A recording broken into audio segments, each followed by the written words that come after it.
In this quick video, we will use Yum, the default package manager for Red Hat-based distributions like CentOS, which is the Linux OS I'm using. We'll start by installing a package since CentOS uses Vim as its default text editor, let us install nano. So this is how to install the package. And oh yeah, I need to be root, so let me go back to my root and yum install nano. And okay, so that command has installed the nano text editor, and if we use the nano command now, we can see that nano is installed in our machine.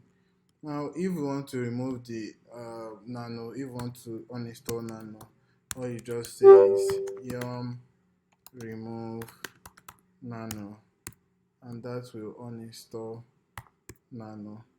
Awesome. So next we'll update all the install packages using yum update.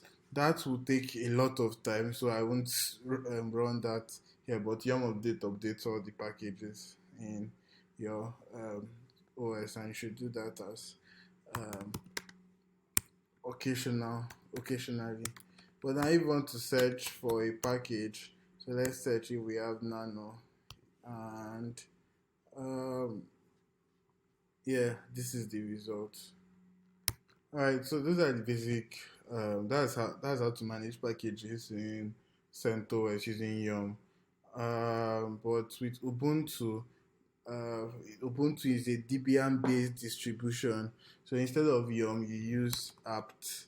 So unlike CentOS, which uses Vim as the default text editor, Ubuntu uses Nano as the default text editor. So let us install Vim, and yeah, it has installed Vim as the text editor. You can also remove Vim using apt remove Vim, and you can also search using apt search Vim. Alright, so package managers like Yum and apt make it easy to manage software on Linux. Thanks.